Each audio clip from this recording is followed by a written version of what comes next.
खत्म।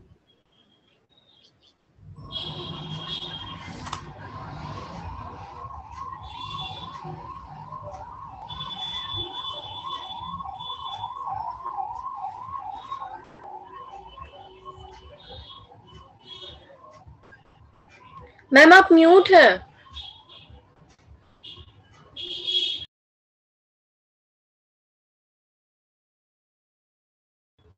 मैम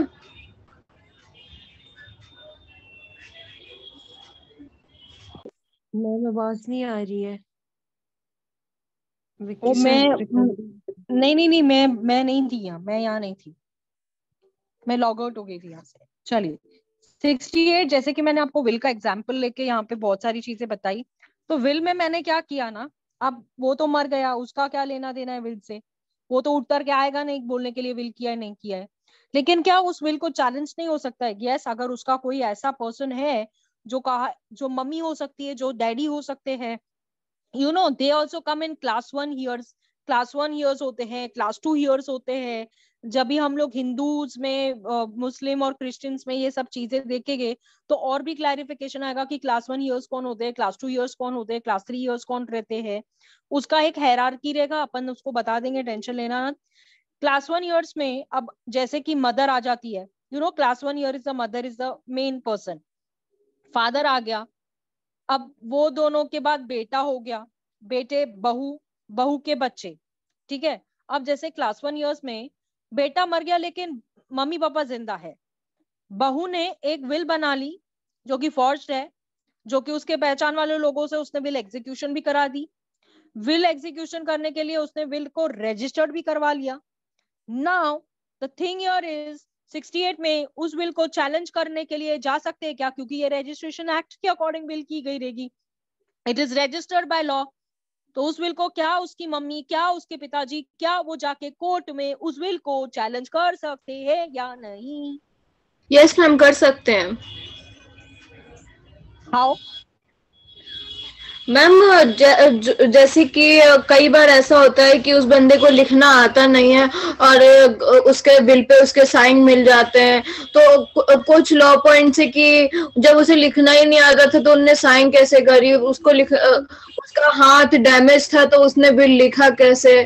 तो ये सारे जो फैक्ट्स हैं इनको पकड़। चलो I can say I have the doctor certificate also supporting that this person was fine and capable to do the will. अभी आगे बोलो और क्या? आस्तीन का सांप है हम, ऐसा काम नहीं करेंगे। हर कदम पे अपने आप को बचाएंगे, हर कदम पे अपने आप को छुड़ाएंगे। मैम चेक करेंगे कि उसकी हैंड राइटिंग मैच कर रही है या नहीं, 45 के तहत एक्सपर्ट ओपिनियन लेंगे। हैंड राइटिंग के ऊपर expert, this is the correct answer, here you are. जो मैं इतना तुमको इलेक्ट्रॉनिक सिग्नेचर, हैंड राइटिंग को लेकर पहले ही बता के आई, तो यहाँ पे तुम्हें बोलना चाहिए था मैम कितना भी होशियार बनो, कितना भी, हैंड राइटिंग तो रहेगी ही नहीं, कुछ तो डिफरेंस आएगा, कुछ तो चेंजेस मिलेगा। Got my point? अब 69, proof where no attesting document witness found. Now, no attesting witness document found if no such attesting witness can be found. If the documents purported to have been executed in the United Kingdom, UK, it must be proved that attestation of one attesting witness at least in his handwriting and that signature of the person executing the document. अब देखो इधर और चालाकी करूंगी, हाँ मैं यहाँ पे और एक game खेलूंगी।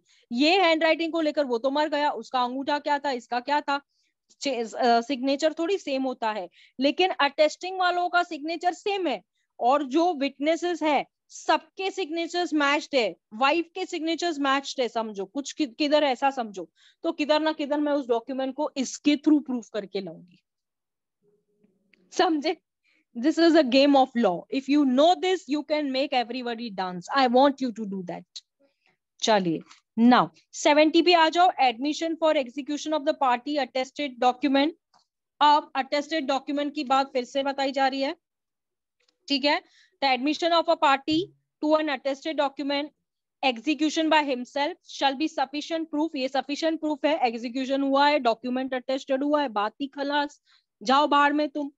72 proof of a document not required by the law to be attested, ऐसे डॉक्यूमेंट्स होते हैं जिसको अटेस्टेशन कराने की भी जरूरत नहीं होती। जैसे मैं आपको एक बात बताऊं क्या seriously, even on a will on a piece of paper inscripted on a piece, written on a small piece of paper which is a dustbin piece, ऐसा scrambled paper, that is also admissible in law. Do not registered, do not attested, do not witness, कौन भी रहने दो, किसी का बाप इधर कुछ नहीं कर सकता। Nobody can touch that thing just because yes ma'am, वो जैसे कि attested है। सुसाइड नोट होता है, वो कोर्ट के पेपर्स थोड़ी होते, वो तो नॉर्मल पेपर होते हैं, तब भी वो एडमिसिबल होते हैं। एडमिसिबल तो होते हैं, परफेक्ट बात, perfect, very good. Comparison of signature writing on a seal with others admitted proof. अब सीआरपीसी में 311 ए अपन ने देखा है ना, और प्रोटेक्शन अगेंस्ट सेल्फ इंक्रिमिनेशन भी अपन अब आगे सेल्फ इंक्रिमिनेशन को लेकर भी बहुत सारी चीजें मैं आपको बताती हुई आई हूँ, ठीक है। अब मैं आपको एक और चीज बताती हूँ, हॉस्टाइल विटनेस क्या होता है। 72 में हॉस्टाइल, 71 में हॉस्टाइल विटनेस भी आ जाता है। मैं आपको हॉस्टाइल विटनेस बताना भूल गई, सॉरी।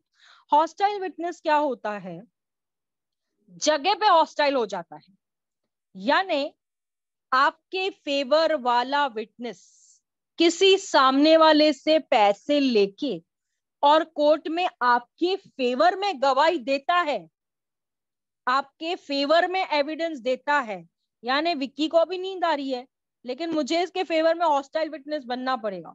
कैसे? मैं बॉक्स में खड़ी होंगी, मैं आई थी उस्मा को सपोर्ट करने के लिए, विक्की को नींद आ रही थी, इसलिए विक्की की नींद भगाने के लिए क्या किया मैंने, विटनेस बॉक्स में उस्मा के बदले विक्की को फेवर कर दिया, विक्की की नींद ही उड़ गई। अरे अरे अरे, ऐसे कैसे मैडम ने किया, अरे ये तो मेरे को सपोर्ट करने आई थी, ये तो चीटिंग हो गई, ये तो चीटिंग हो गई। तो यही है हॉस्टाइल विटनेस विक्की, समझ रहे हो? चलो, very good. Now proof as to verification of a digital signature. अब यहाँ पे ना प्रूफ की बात की जा रही है, मुझे तो शर्म आती है ये प्रूफ देखकर कि ऐसा पर्सन जो सर्टिफाई करता है, अरे उनको सर्टिफाई अथॉरिटी जो रहती है, उनको डिजिटल सिग्नेचर की अथॉरिटी देती है ना, उनका कंट्रोल ऊपर से रहता है। तो कोई अदर पर्सन इसको, जो इसकी की होती है, उसको अप्लाई नहीं, उसको खोल नहीं सकता, उस डिजिटल सिग्नेचर को यूज नहीं कर सकता। इस सेक्शन की वजह से ही तो कंट्रोलर को हमने सेक्शन नंबर 17 जो अपन आईटी एक्ट में देख सकते हैं, इफ यू वांट टू, वो डायरेक्टली बोलता है कि ये जो verification of a digital signature है, ये उन्हीं को दिया जाता है जो ऑथेंटिकेटेड पर्सन रहते हैं। हम जैसे चुल्लू पुल्लू लोग या आम लोग इसको यूज भी नहीं कर सकते। You have no authority to use this, who are you? Because only the person who can use this is authentic person authorized by law, can use the digital signature certificate, and the digital signature is done by only that specific person, and that is admissible in law. It can't be challenged. If you challenge that, so somewhere you have to bring out record कि क्यों challenge कर रहे हो। हाँ ma'am, एक तो वो tablet जैसा होता है जिसपे सिग्नेचर करते हैं, ठीक है, तो वो डिजिटल सिग्नेचर हो गया। लेकिन मैम एक ऐसा होता है, जैसे हम कॉलेज का फॉर्म भरते हैं तो हमें पेपर पर साइन करके फिर उसका फोटो लेके फिर हमें कंप्यूटर पे अपलोड करना होता है, तो उसको हम डिजिटल कहेंगे या फिर वैसा कहेंगे नॉर्मल? देखो, वो तो एक्चुअली तो ओरिजिनल सिग्नेचर का सेकेंडरी कॉपी है। Yes ma'am. अपन डिजिटल सिग्नेचर नहीं बोल सकते बेटा। आप ओरिजिनल एक साइन करते हो पेपर के, उसका फोटो निकालते हो और आप अपना फोटो को अपने जो भी फॉर्म है उसमें अटैच करते हो, तो प्राइमरी आपकी सिग्नेचर जो ओरिजिनल है ये आपके सेकेंडरी एविडेंस में चले जाएगा। This is not a digital signature, it is a original signature according to the Xerox copy submitted to the सामने वाला पर्सन, तो that comes under secondary, not in the case of a this digital signature. Digital is digitally signature, that's not, you know, आप अगर 712 extract use नहीं होगा basically. हाँ, right, yes. Now I will tell you all one thing, आप लोग मुझे section number 47 और 73 के बीच में डिफरेंस लिख के भेजोगे।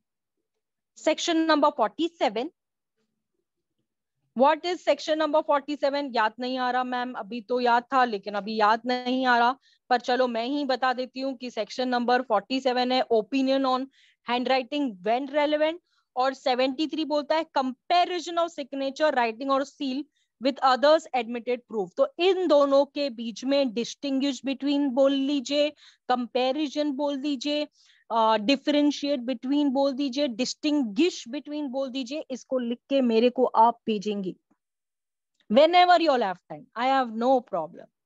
Now कल से जैसे हम 74 में जाएंगे, अपनी नींद कंप्लीट करने आना, घूमना मत। रिकॉर्डिंग स्टॉप करो विक्की।